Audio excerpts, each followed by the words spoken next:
Thank you, everybody, and welcome to the Meadowlands. We appreciate you joining us on a snowy Saturday evening. Special edition of In the Sulky. Mr. David Reid, the president and CEO of the Tattersall's Horse Sales Company, and also Preferred Equine, is with us. Monday's the day, the annual Tattersall's mixed sale in the Big M back paddock. Strong catalog, 260 horses. What are your expectations going in?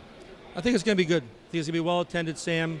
We have around 200 and maybe 20 racehorses. Several of them have raced or are going to be racing this weekend. And with the shortage of horses and all the venues going on now, I think we're going to be in good shape. Boy, the market has been bullish lately, too. The Lexington Selected Yearling Sale that you run was way up. The Harrisburg sale was way up. What do you attribute all these increases to? Well, people love to own horses. Lexington, year over year, the last 3 or 4 years have had increases. I attribute that to being supported by strong breeders. The sales graduates have been coming out of there, have been knocking them out of the park, and we have a strong European client base that comes over, to enjoy the Red Mile racing. Harrisburg, in 15, they had the government wasn't so kind to the racing, and I think it scared some people away, so they were down pretty strong there in 15. But to make a recovery was good as well, not unexpected. And those two sales focus mainly on yearlings. Harrisburg sells racehorses, but the yearling sale is the big draw there. But this sale on Monday is the racehorse market. A lot of people trying to move horses to pay for yearlings that they bought or that sort of thing. And there's some real bargains in the sale. Every price range, you can find something. There is. I mean, people, they laugh at me, they say the same thing all the time, but there's something for everybody. We're going to have, I think our 4-year-old group's very strong, but I think we have a lot of green horses. There's some breeding prospects in there as well, some stallion shares, and some nice race fillies. So there really is something for everybody. I've gotten calls from all over Europe and coming over, all over the States, Midwest, Canada. So I really think we're going to have a well-represented crowd. Some people say that a horse is probably worth what they made the year before in earnings. Do you follow that old adage? Does it carry any water? Yeah, it's a good barometer to go to with the older horses. With the younger horses, a lot has to do with what they've done so far, pedigree, and what state they're eligible to. But the older horses, that's a pretty good barometer. But we have a good blend here, and we'll let them decide on Monday. Everyone is always looking for young racehorses, especially from the stakes circuit. Well, we have a half dozen 4-year-olds in the sale that all made $300,000 or more. Let's take a look at this graphic. These are some very talented horses that were very good in the stakes races, too. I guess you could say they're Monday market movers, and I would guess that probably the sale topper will come from this group. Yeah, without a doubt. And, luckily, some years were affected by outs, but right now all those horses are scheduled to sell, and I expect them to all be strongly represented, and the sales topper will come from one of those. And Lagerfeld, of course, a trotter for Jimmy Takter, made over $668,000. And that killer group of 3-year-old trotters we had this year, might be some European interest in him. There is, and I've gotten calls, and there's interest. I've actually gotten calls on everyone on the screen. I believe they're all going to sell very well, and rightfully so. Now, there's plenty of racing opportunities, and there's plenty of money, especially on the East Coast and Ohio with their VLT program, thanks to the racinos and slots, that sort of thing. What's your opinion on the health of the industry right now? You have pockets that are strong. Yonkers is strong, Pennsylvania is strong, Ohio recently come on. I'm really happy to see Ontario. I thought they did a good job up there. Their market's coming back. I was happy to see their handle go up last year. I think it's become a little regionalized. Delaware is still a strong market, and we just need Jersey to get kicked in here a little bit, and we'd be in good shape again, I believe. Now, you're also involved with a lot of the organizations in the sport, the Hamiltonian Society, the Harness Horse Youth Foundation, and other things. Dave, if we could make you, let's say, the czar of harness racing for one day, what's the number one thing you'd address? Well, I wouldn't be real popular. I think integrity is number one.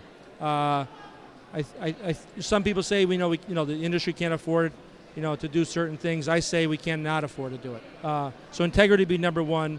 I actually have a strong opinion myself about trying to get the government bodies or the governing bodies right now to try to communicate and work with each other, get uniform rules, not only for the racing rules, say the braking rule, inside pylon rule, but also the drug issues and the medication issues being consistent from state to state. I think also we have to, embrace technology a little more. We all like to come to the racetrack, but lives are changing, and I think we got to bring the product to our fans and to our bettors. So, I think integrity number one, communication, cooperation number two, and even, I read about it, but racetracks staying off each other on top of each other. Now you do a good job here, but just maybe some cooperation somewhere in the headquarters. You're seeing the professional teams like the NHL, even NBA, NFL. They have a central body for judges. I'm not saying we have to go through that, but maybe for organizing, setting up races, maybe even someday if the racetracks can ever get along, maybe try and stay off a night or two instead of competing against each other. Makes good sense. And you mentioned how the game is changing. Social media has just been huge with Facebook and everything else going on. What do you think about social media's impact on harness racing? Well, I don't think social media has been great in all ways. Relating to harness racing, the one thing it has done is some retired folks down in Florida, they surely do spend a lot of time on it. But, I think it's something we're going to need, we're going to have to face, and I just hope that people can remain civil and use it for more positive than less negative. Be constructive instead of destructive, in other words. Now, you dabble in thoroughbreds. Well, you more than dabble in it. You're heavily invested in thoroughbreds as well as standardbreds. How do you compare the two businesses? Well, horses and gambling, the betting are the same. Besides that, they're totally different. Thoroughbred business is much more global. They're very strong in Europe. You have Asia, South America, in addition to U.S. and Canada.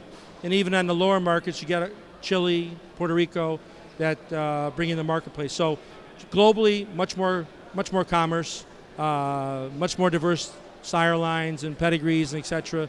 That being said, harness racing, I believe, is more stable from your investment point of view. They have the Kentucky Derby. We have the Hamiltonian, but different games. I enjoy them both. I've even dabbled. I've had a consignment where I've sold some thoroughbreds up in Saratoga, and I enjoy both. And I've really enriched my knowledge. I've learned a lot from them, and I still believe. I ran an ad for Tattersalls and Lexington Red Mile. Dual breed. I really believe that we can bring some of those guys in. Our horses race much more often.